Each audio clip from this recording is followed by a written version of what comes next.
महायुतीमध्ये जाण्यावर पक्ष विचारेल तेव्हा मत सांगेन असं अमर काळे यांनी म्हटलंय। गेल्या काही दिवसात विविध राजकीय घडामोडी पडद्यामागे घडतायत, त्यामुळे या घडामोडींच्या मागे केंद्राचा दबाव आहे असंही त्यांनी म्हटलं।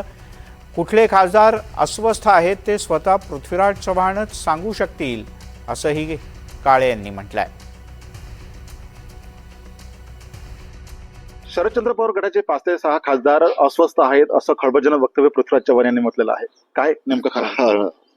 साहेबांचं वक्तव्य साहेबांचं जे स्टेटमेंट होतं ते मी बघितलं, परंतु आता निश्चित कोणते खासदार अस्वस्थ आहे हे आता साहेबच सांगू शकतील, त्यामुळं त्याच्यावर माझं काही जास्त भाष्य करणं उचित होणार नाही। ते साहेबच सांगू शकतील कोण अस्वस्थ आहे। नक्कीच या गोष्टीसाठी अमित शहा असेल, पंतप्रधान नरेंद्र मोदी असेल यांचा सुद्धा दबाव असल्याचं सांगण्यात येत आहे। निश्चितच जी परिस्थिती आपण देशाच्या राजकारणामध्ये काही दिवसापासून बघतोय, ज्या पद्धतीनं टीएमसीचे खासदार एनडीए मध्ये सहभागी झाले, ज्या पद्धतीनं उद्धव बाळासाहेब ठाकरे गटाचे पक्षाचे खासदार एनडीए मध्ये सामील झाले, ह्या सर्व ज्या काही घडामोडी आपण देशाच्या राजकारणात बघतोय, निश्चितच ह्या काही अचानकपणे होणाऱ्या काही घडामोडी नाही, त्यामुळे दबाव तर आहेच, निश्चितच आहे।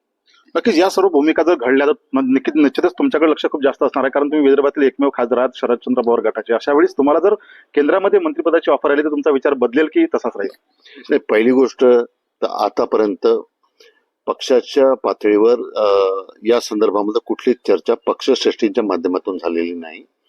आणि ज्या वेळेला यदा कदाचित जर अशा प्रकारची परिस्थिती निर्माण होईल आणि ज्या वेळेला पक्षश्रेष्ठी आमच्यासोबत चर्चा करतील, आम्हाला कदाचित आमचं मत विचारतील, त्यावेळेला निश्चित जिल्ह्यातला खासदार म्हणून आणि विदर्भातला एकमेव खासदार म्हणून माझी जी काही भूमिका आहे ती माझी भूमिका माननीय आमच्या पक्षश्रेष्ठींकडे, माननीय शरद पवार साहेबांकडे मी निश्चित मांडेल।